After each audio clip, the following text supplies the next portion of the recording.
You don't know me. Probably never will. But I need you to do something for me. Something that could literally Change everything. You'll never get a thank you card. And yet, I need you to do it. And if that weren't enough, I need you to do it as soon as you are able to. If you do this for me, I'll do it for you. and for every single person you love. Deal? This is our shot to leave COVID behind.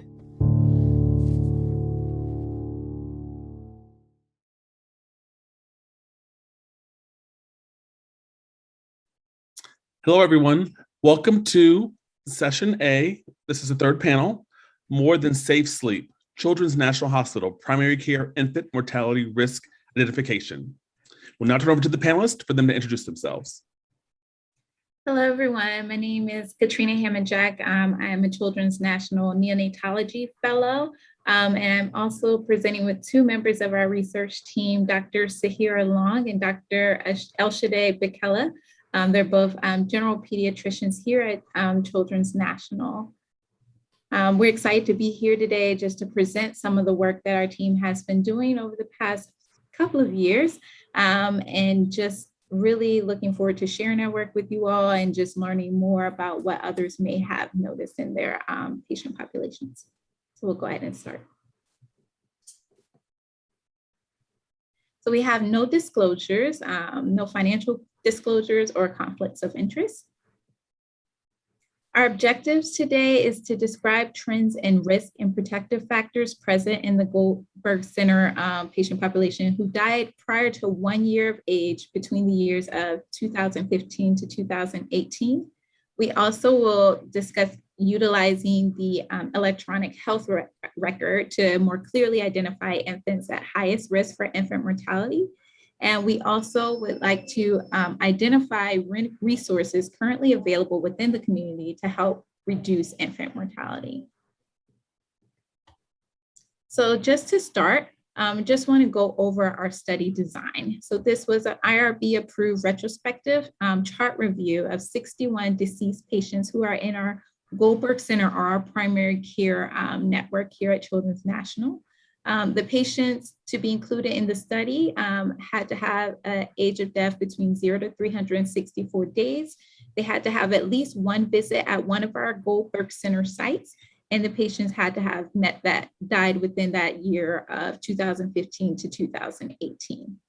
We reviewed charts in both eClinicalWorks, which is what we use in our primary care clinics, as well as Cerner, which we use in both inpatient and outpatient settings. Of the 61 charts that we reviewed, 38 charts were included in the study. And we just listed here the one to be clear about why the other charts were excluded. So 16 charts were excluded for age greater than 364 days at the time of death. 7 charts were excluded due to not having at least one visit at one of our Goldberg Center sites. And then 12 out of the 38 charts were documented as medical complexity. So 7 of the 38 patients had documented medical complexity, and an additional 5, after our chart review, we deemed them also to have medical complexity, and they hadn't previously been flagged, but just from our expertise, we were able to include them as well as in our medically complex group.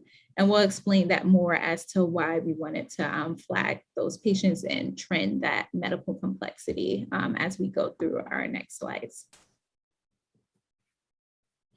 So we have just a few questions here, just that we kind of scattered throughout the presentation.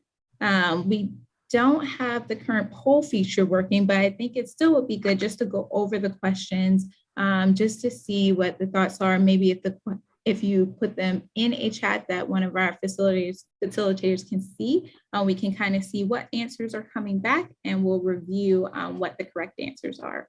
So the first question states, sudden infant death syndrome is one of the leading causes of infant death, with most deaths occurring between the first month of life, so 0 to 28 days, between 2 to 4 months of age, 5 to 6 months of age, or beyond 6 months of age.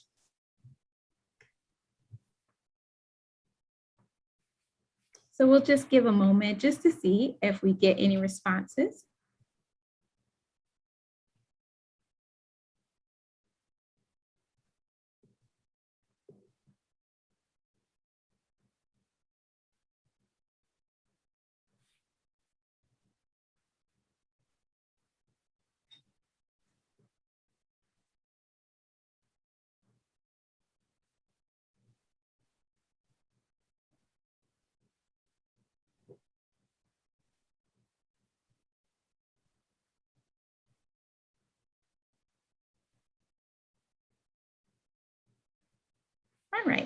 And so now that we've all had a moment just to take a moment to think about that, we'll go over the correct answer, which is, oh, it looks like we just had one response that said between 2 to 4 months of age, which is the correct response. We do see a peak of SIDS and a death from related to SIDS between 2 to 4 months of age. And so we just wanted to highlight that here, just with our first chart to show our data. So this chart is reviewing the infant mortality by age, age at the time of death, and it's listed in months of life. We also wanted to highlight the red areas show patients who had met the criteria to be deemed medically complex, and then the blue is our non-medically complex. So looking along the horizontal axis, you can see the age of month of life, and along the vertical axis or y-axis, you can see the number of deaths within that age group. And we can see in this, by this chart, that it matches similar to what our question was saying, although we're looking right now at all-cause mortality, but it matches in that the peak was somewhere between the 2 to 4 months. Here specifically at 3 months, we see our highest amounts of infant mortality. For our study in specific, we saw an average of about 123 days old at the time of patient death, and the median age was about 106 days. And approximately also would highlight more than half of our patients had deaths in that first 4 months. So about 58% of our patient population had death by 4 months of age. And we can continue. So we looked at the different causes of death for all of our study patients. So first, looking at our patients who did not have medical complexity, we found that most of the time on their death certificate, it would just say cardiorespiratory arrest without much other information provided. It wouldn't say SIDS or sudden unexplained infant death. That was not typically documented in those death certificates. So as you can see here, the majority of our patients, 18 or about 69%, had cardiorespiratory arrest on their death certificate. And then in other associated documentation, they may mention apparent SIDS or unable to rule out asphyxiation or even just unspecified cause. One patient did have a cause of death listed as SUIDS. And then also had mentioned unable to rule out asphyxiation. 2 of our patients had septic shock with secondary to burn injury. 1 of our patients had non-accidental trauma, and 4 had unspecified cause of death. Now for our medically complex patients, so the 12 out of the 38, we also saw similar documentation in regards to the cardiorespiratory arrest, but usually is secondary to an underlying disease that we were already aware of. And this just goes through some of the diagnoses that we saw in our medically complex group. Only one I would highlight here is that under the unknown category, there was one patient that was mentioned to be apneic after sleeping on the mother's chest. So that makes us think about the potential for sleep-related or SIDS-related cause, even though they were still had a medically complex history. So nationally, we know the top leading causes of infant death, and this is data from CDC in 2018, with the leading causes being birth defects, prematurity and low birth weight, maternal pregnancy complications, sudden infant death syndrome, as we referred to earlier, and injuries such as suffocation. And for our study, we did more literature review, just looking at different risk factors and protective factors as we were guiding how we went to develop our study. So this is just in our literature review from the AAP. These were some of the factors that came up, such as supine positioning, referring to sleep, firm sleep surface, room sharing without bed sharing, avoidance of soft bedding and overheating, avoidance of exposure to smoke, alcohol, illicit drugs, and that's from parental use, and then breastfeeding, routine immunization, pacifier use, and skin to skin were all considered protective. And we'll go through that more as we talk about our specific study. So here you can see the risk factors that we looked at, as well as the absence of certain protective factors in particular to our study. So we did look at the birth defects, preterm birth. So we looked at the age of our patients, pregnancy complications, abnormal NMS, smoke exposure, co-sleeping, and unsafe sleep surface. And then for protective factors, we looked at breastfeeding, which we'll define specifically as at least 2 months of breastfeeding, rates of room sharing, and then also sleep position.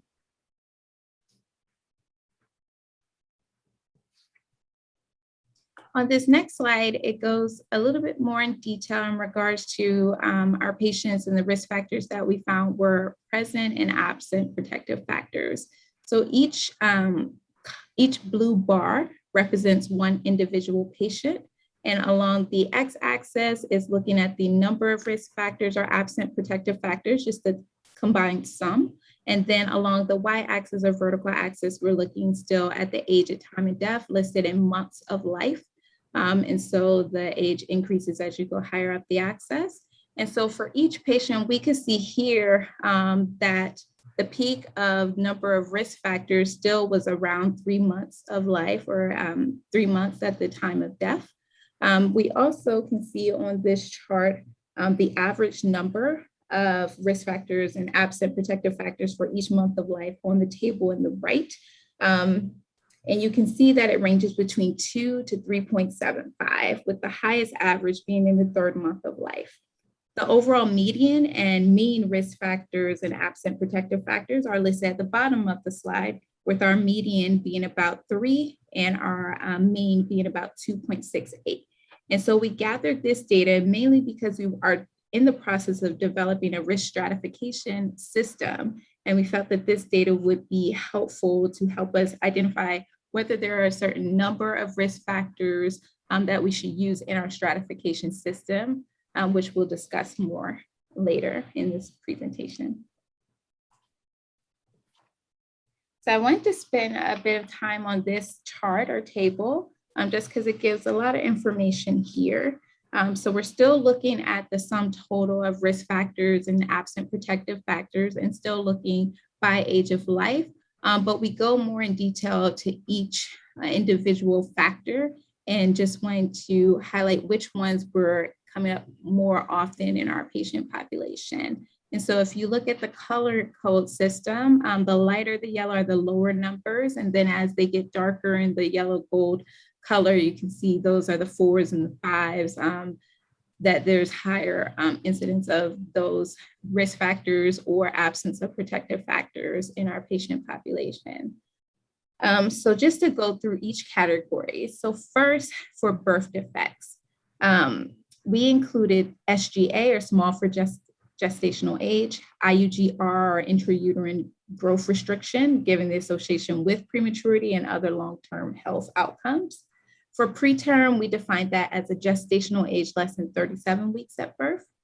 For pregnancy complications, we looked at fetal growth restriction and maternal anemia during the pregnancy, any placental abnormalities like placental abruption, multiple gestation, and utero exposures.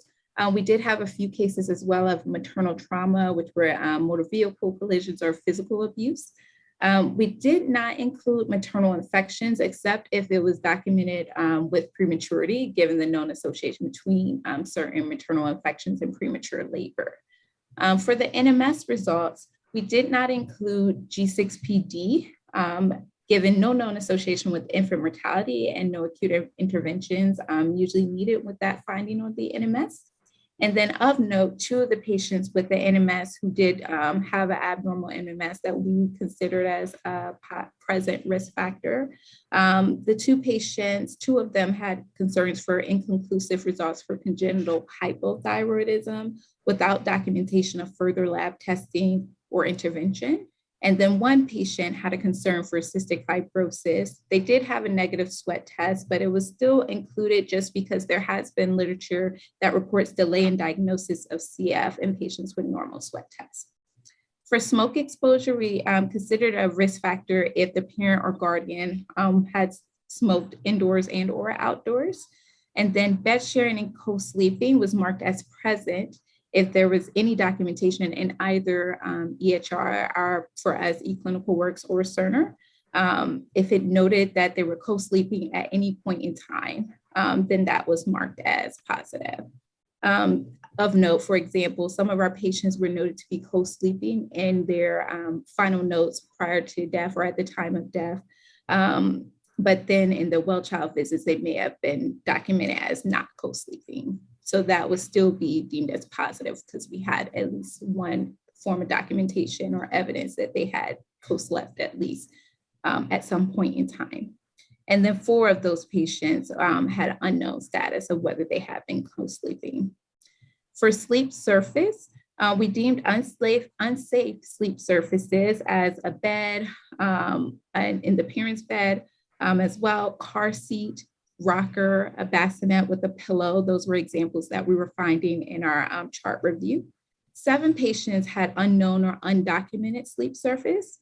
And then also of note for sleep surface, only the type of sleep surface is typically documented, such as a crib, a bassinet, or in the bed with a parent, but other factors related to the sleep surface, such as additional bedding, stuffed animals, or other objects is not typically documented from what we could find in our chart review. For breastfeeding, as stated earlier, we deemed it protective if we had at least 2 months or more of breastfeeding, or if they had shown, if they died before 2 months of age, but they still had documentation that they were breastfeeding just prior to death, that was also still included. Of note, 4 patients had unknown duration of breastfeeding with death after 2 months of age or unknown at the age of death. And 8 of our patients had breastfed for at least 2 months or more. For room sharing, this was typically not documented in our patient notes. And that was just an area that we saw that could potentially be an area for improvement. But that was all 9 patients that reported as room sharing were not actually documented as being asked this question in our EHR. It was only reported positive if noted to be co-sleeping at any other point in the documentation.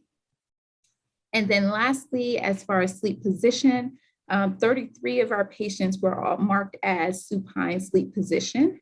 But also we noted that at least 6 of these patients had been prone at the time of death and 5 had an unknown sleep position. So that just gives you some background information of how we collected our data and how we marked risk factors as present or protective factors as absent. And you can see still the trend is the same, that our highest amount of risk factors or absent protective factors are still around the 3 months of age window. So only things other things I would highlight here was that we were reviewing just the lack of or the absence or areas of improvement for documentation and in regards to room sharing, specifics around safe sleep. And then other things we had considered at this time were that some of our patients, the ones that were marked prone at the time of death, whether one of those patients was medically complex, 5 were non-medically complex. And the ages that were represented in those specific patients were anywhere between the 1st month of life to the 5th month of life. And so we're just looking at developmental skills of those patients in regards to rolling and when they start to roll from back to front and whether there is some overlap with that. Then we also looked at the fact that there isn't a 3-month well child visit and whether that gap between the 2 months to 4 months, if that could also play a part in this findings that we had higher deaths around 3 months of age. And we can keep going. We did look at additional factors that we identified in our chart review. So we looked at housing insecurity, food insecurity, delayed initiation or missed primary care visits, maternal depression as documented by elevated Edinburgh scores, any CPS involvement in the home, whether it's prior, not necessarily related to the patients who died in this case, but if they've had prior involvement prior to death or with other family members in the home, as well as domestic or interpersonal violence in the home. We found family history of infant mortality in one of our patients, and then also looked at past medical history of failure to thrive.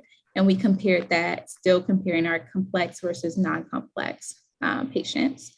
And then we looked at the additional findings that we were finding here with some of these things being positive and whether any intervention was identified or started after identification of these additional factors. So we did note that some of our patients were enrolled in healthy steps, healthy families and healthy generations as additional supports for our families. We had often saw social work referrals. Children's Law Center and legal aids had been engaged. There was one CPS report filed, and then we also saw where WIC or SNAP or TANF, we were looking to see how often these interventions were occurring. Things we would note from this slide is that 14 out of our 38 patients had tested or had these other factors identified in their chart review, in addition to the risk and protective factors that we had previously identified for our study. The identified interventions of those, we did note that there was delayed initiation and missed PCP care in multiple patients, but they had been contacted by either telephone encounter to initiate it, but 2 out of 5 did not have any kind of evidence of a documented intervention. Also in housing insecurity, we saw that 3 out of 5 had lacked evidence of a documented intervention. And then in maternal depression, 1 out of 4 had lacked evidence of some intervention. So we noted that there could be areas of improvement. And once we identify a risk factor, what the next steps are when we act on those things and start intervening. So this brings us to our next poll question, and I can read it and turn it over to one of our speakers who will be taking over. But it says, what % of parents surveyed stated that providers did not get any advice regarding bed sharing?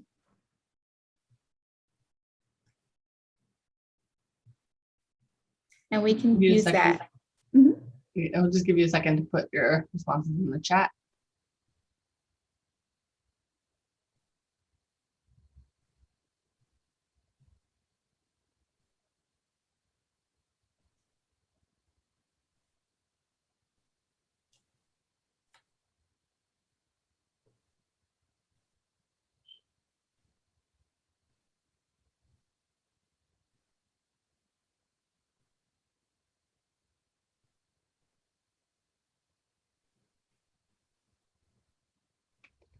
All right, so the answer to this one is C, 54%.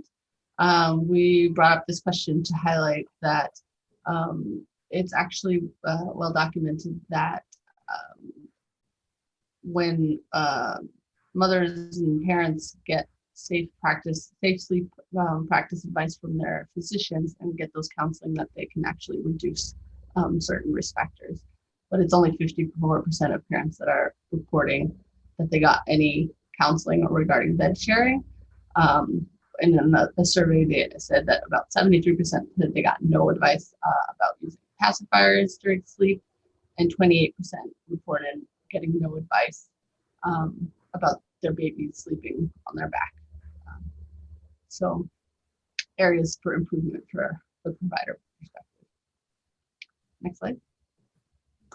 So I'm going to talk a little bit more in that vein about how we can use the electronic medical record in identification of risk factors regarding infant mortality, so that can be the bridge in terms of intervening.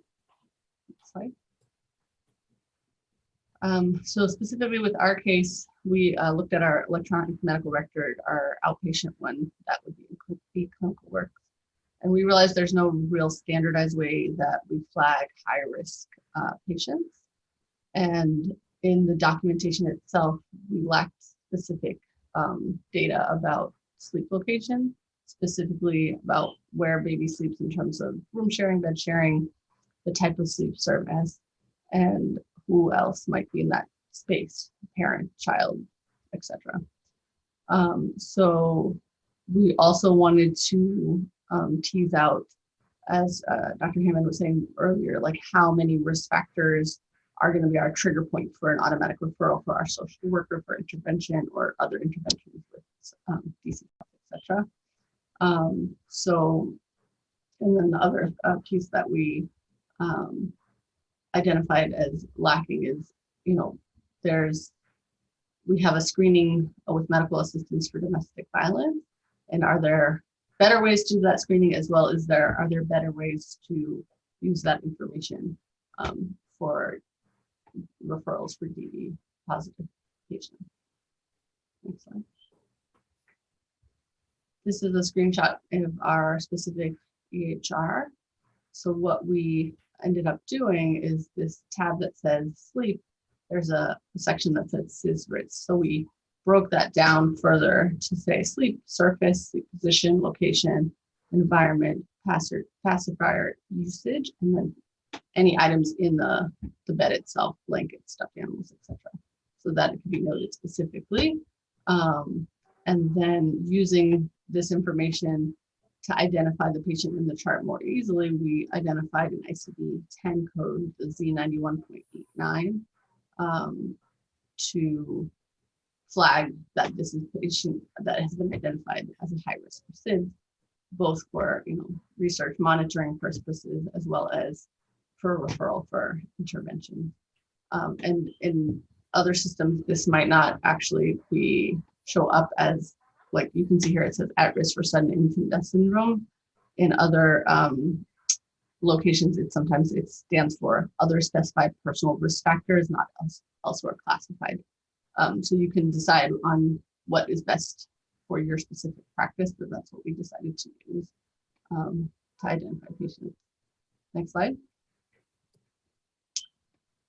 So in general, using the EHR for SIDS interventions is still, being researched. So some other innovative methods that have been used in the literature are using the patient portal, where parents can take pictures of their baby's sleep environment, and they use the patient portal to send it to their providers. And in this specific study, they used research assistants who were trained on what is a sleep safe environment, and then they would send messages back to the parents in terms of, you can correct this and remove this from the bed, and what kind of things in the picture were unsafe, and that was shown to be pretty effective. Another study used nurse text messaging versus mobile delivery of educational videos. And actually the mobile delivery of educational videos was more effective, but when nurse messaging with the videos were tied together, they were together more effective. And those educational materials were timed along with developmental age in terms of what would be most useful for parents in terms of sleep counseling. So basically, each electronic medical record is a little bit different in terms of how you can flag interventions, how you flag the documentation, and capabilities in terms of like patient portal and photo sharing. It's an individualist kind of process in terms of deciding how you can use the tools of your electronic medical record in order to promote SIDS intervention. Next slide.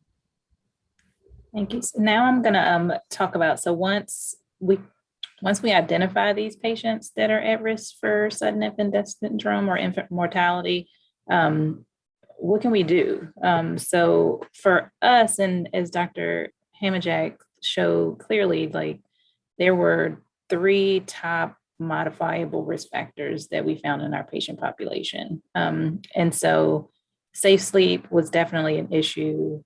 Breastfeeding was an issue, and smoking exposure was another issue that we found in our population. There's things that, we as pediatricians can't modify, but these are 3 things that are certainly things that we can do something about. So we just wanted to go through some of the resources that exist in the community for each of these three. So for anyone who was here for the panels prior to this in the B section, the B panel, I think there was a presentation from some of the folks from the DC Safe Sleep program. And so if you want to get more information about the program, I encourage you to check out their video once those are posted. But the DC Health oversees a program that provides education for parents and caregivers, education for community partners, safety approved portable cribs, and also referrals to community programs and services. There are requirements for those portable cribs that I mentioned. The parents and or caregivers must participate in a safe sleep education session. They must also be residents of the district. And they're only available at locations by appointments. Typically, they're not available for pickup at DC Health offices. So some of the agencies that are providing safe sleep training and portable cribs, again, appointments are required at all. And the range of families that they serve are indicated in our slide. So the Northwest Center will provide services to all 8 wards of DC. They typically focus a lot of their efforts on families with babies under 3 months of age. And then if you have a family in Ward 7, there's also the East River Family Strengthening Collaborative, or if they're in Ward 8, there's the Far Southeast Family Strengthening Collaborative. There's ways that there's lots of other agencies that are also trained or have staff members that are trained to provide the safe sleep education, and also upon providing the education, portable cribs at different healthcare agencies across the city. So if you're interested in having a safe sleep champion at your site, or to become a partner, for more information, you can call the 1-800-MOM-BABY line. So the second modifiable risk factor that we saw was breastfeeding, or absence of at least 2 months of breastfeeding. So we wanted to take some time to just go over what is available in the city for breastfeeding support. And so for supplies, there's the ability through insurance to get coverage for pretty much all insurances. So the Affordable Care Act has required private health insurance plans to cover the cost of breast pumps and supplies with no cost sharing or copays since 2012 when it was passed. Most people have figured that out on their own at some point during a pregnancy, that they can get a pump. But there's also other supplies that you might be able to get through your insurance. And since the Affordable Care Act didn't apply to publicly provided insurance, the Centers for Medicaid Services followed suit and recommended that states and through their Medicaid programs do the same. And so in April 2014, DC's Medicaid program developed a way to cover both breast pumps and lactation supplies for moms with infants from birth to 11 months when they're considered medically necessary. If any members are wondering what's covered, you can always check the number on the back of your insurance card for the member services line and ask about the rules for getting the pump and any supplies through your insurance. And so then for breastfeeding support resources, the Affordable Care Act also requires insurance companies, private insurance companies, to cover comprehensive breastfeeding support and counseling during pregnancy and or in the postpartum period without copays.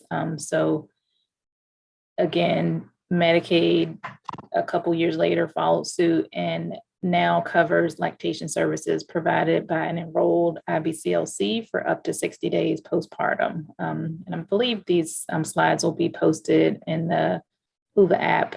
So there will be links that you can click on for more information about DC Medicaid reimbursement for lactation consultants. So if you're a lactation consultant wishing to get reimbursed for the services you're providing to Medicaid families or to expand to Medicaid families. You can check out a webinar that the DC Breastfeeding Coalition hosted for more information on that. I'm the medical director for the Children's National East of the River Lactation Support Center. And since we're presenting on behalf of Children's, wanted to let everyone know about the Lactation Support Center that's located in the Children's National Anacostia location. We provide prenatal and postpartum breastfeeding classes. Currently, they're only virtual, respecting the pandemic, and in-person or virtual breastfeeding support. The program is grant funded at this point, so we can provide services for all families, regardless of their ability to pay for the services. The number to reach the team is on the slides. That's 202-476. That should actually be 6941. So we will correct that before we post these slides. And for a list of all area lactation consultants and centers, you can check out the DC Breastfeeding Coalition's website. And again, once we post the corrected slide with the right number, we will make these available to everyone. So our final poll question, just to make sure we haven't like completely put you to sleep during your lunch break. And I'll give you a couple seconds to answer this question in the chat. So by approximately how much does breastfeeding for at least 2 months reduce the risk of SIDS? And I'll give you a couple seconds. What time is it?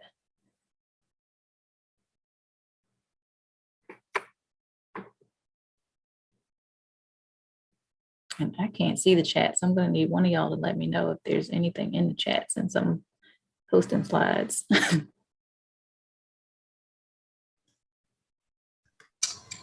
There's a question from Becky Smith. Is it the mom's Medicaid that covers the lactation services, or can it be the newborn's Medicaid that covers? It's the newborn's Medicaid that covers.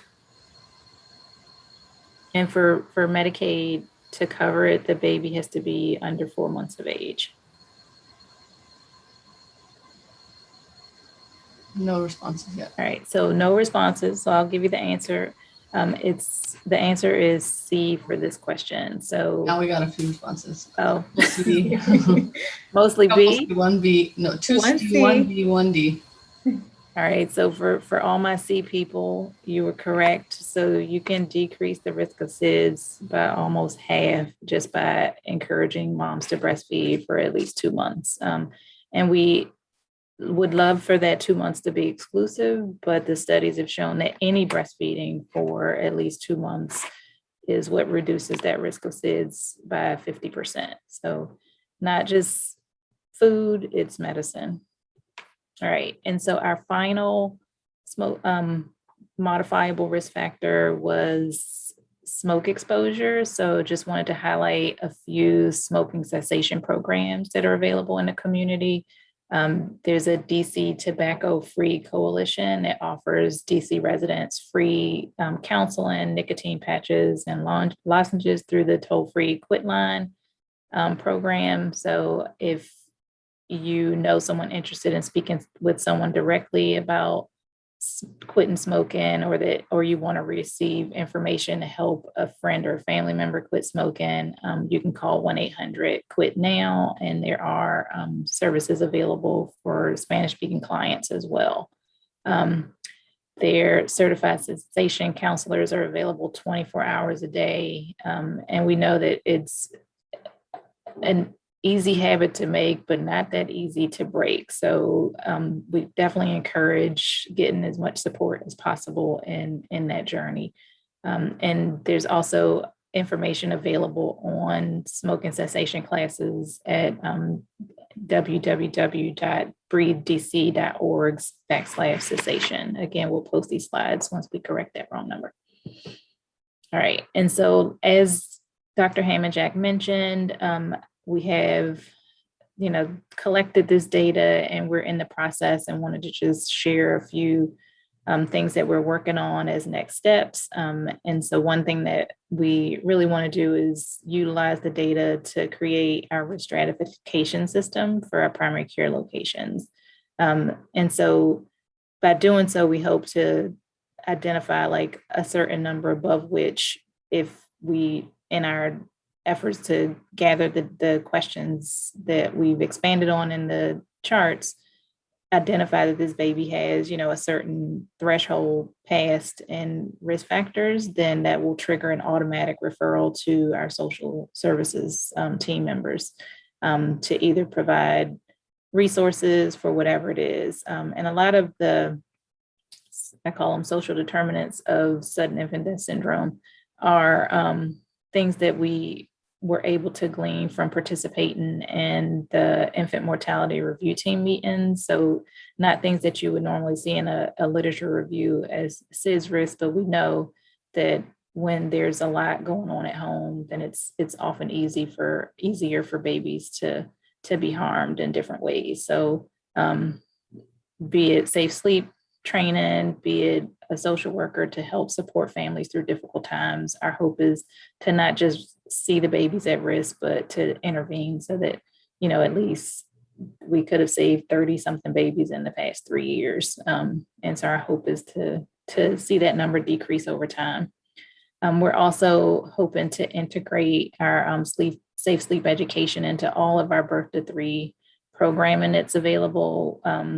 Dr. Hammond-Jack showed a lot of healthy programs on the slide. And a lot of those programs target the birth to 3 population. So all of our newer team members that are coming on are getting trained in safe sleep with that 1-800-MOM-BABY line so that we're all singing the same message from the beginning of the visit to the end of the visit.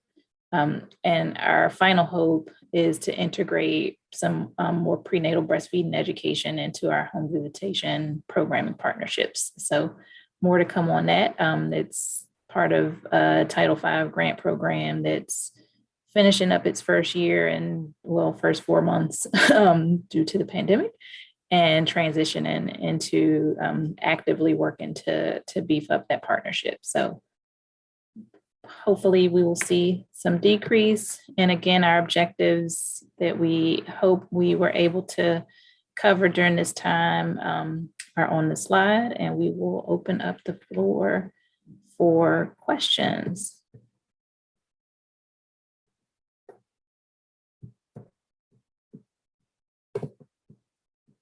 All right, now I can see the chat.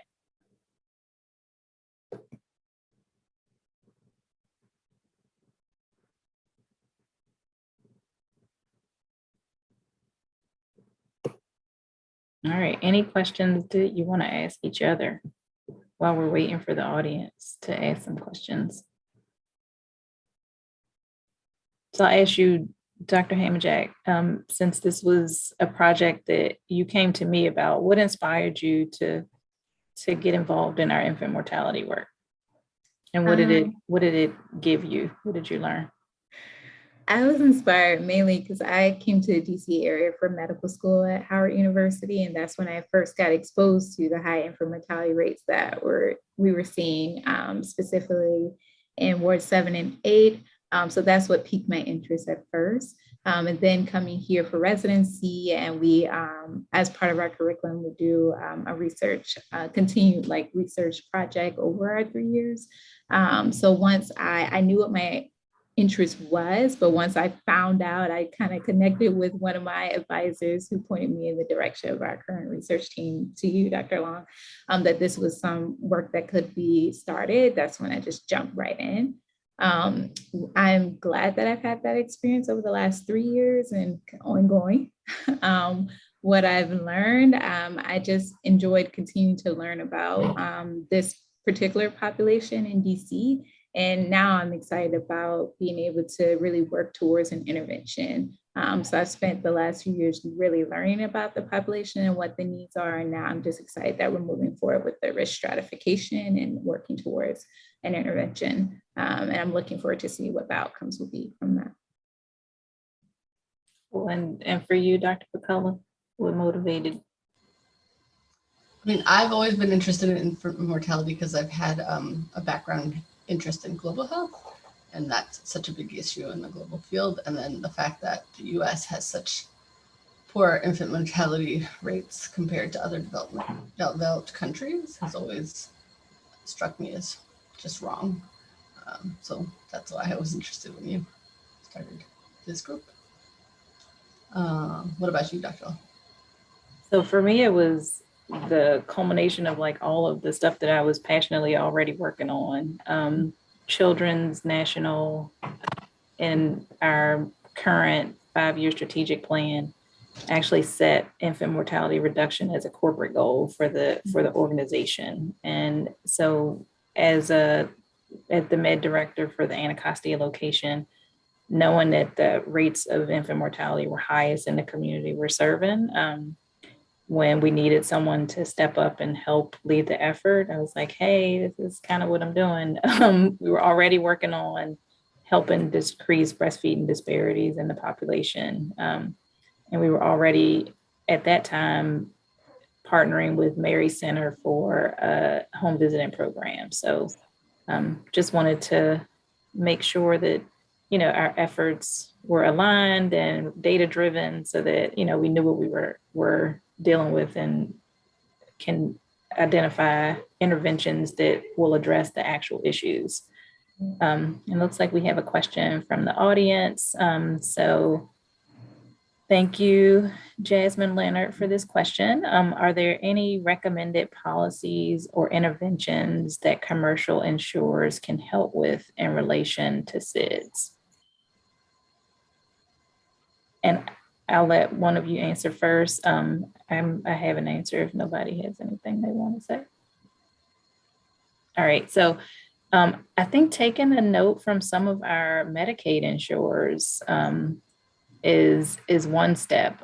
So in addition to the agencies that were listed on our slides that are partners with the 1-800-MOM-BABY program, I want to say all of our DC Medicaid insurance companies have representatives, and those the managed care organizations have a representative that participates in those infant mortality reduction team meetings. And so they've committed to making sure that their teams are trained in safe sleep and able to provide those safe sleep education services for their members, and make sure that they could get connected to safe sleep resources. So I think that's one step, is looking to some of our Medicaid champions that have been doing this a long time to figure out how they did it and how sustainable it can be.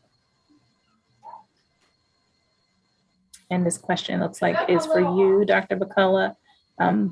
This is from Emily Wise. Thanks for your mention of infant mortality in the global health sphere. What can the U.S. learn from successful programs in other countries related to infant mortality reduction? I think what we see in the global health sphere is trying to better utilize like community health workers and people who are not directly in the clinical atmosphere. I think a lot of the populations that we're talking about that are high risk have lower health utility rates, and trying to meet them where they are is something that I think in global health they do a lot better. So that education piece coming from someone who's doing home visitation type programs, that kind of thing, I think it's better and then that also gives you a better look into their house. So like that kind of program I mentioned where they're taking pictures of the home, so like physically seeing what is going on in that home, and that also opens you up to seeing other risk factors like domestic violence or housing issues, that kind of thing. So then it's not just focused narrowly on that medical piece, but broader onto the social determinants of SIDS. Looks like we have another question from Michelle Mooney. It says, how does an organization become a partner with the Goldberg Center and refer consumers to their programs? So first, let me just explain what the Goldberg Center is. So the Goldberg Center is Children's National has different centers of excellence. And the Goldberg Center is one of those centers that is the Center for Community Pediatric Health. And so what that means is our primary care operations are housed within that center. So we typically, depend on what the program is that the other organization is providing, there's different people within the Goldberg Center working on different areas, but you don't have to be a partner to refer patients to us for primary care. For the breastfeeding support services that I mentioned, they're available to anyone in the community. So that doesn't have to be a partner again. It's just give us a call and they can schedule. We take referrals from anywhere. It looks like we have another question from Martise Yates. Was there a range or a specific number for your elevated Edinburgh score in your research? So I can say, just from reviewing the charts, I would say most numbers that we were seeing were definitely greater than 9. I would have to get back with the specific ranges. I would say just off the top of my head now is that sometimes we would see them to the elevated to the teens. But I just don't have those numbers right now. But that's typically the averages that we're seeing for the scores.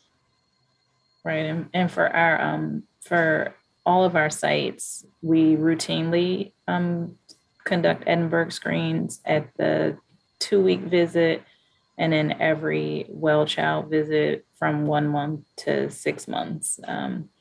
And the flag is anything above 9 is considered abnormal. So we can post a specific range if you're interested in the Hoover app, but it wasn't something we wrote down for the presentation. So any other questions?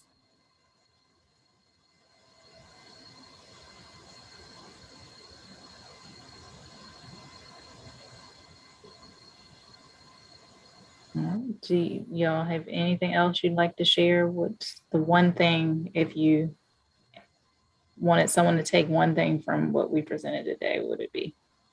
Well, I would like to ask you actually a question for, thank you, Sharon. She's thanking us all for the presentation.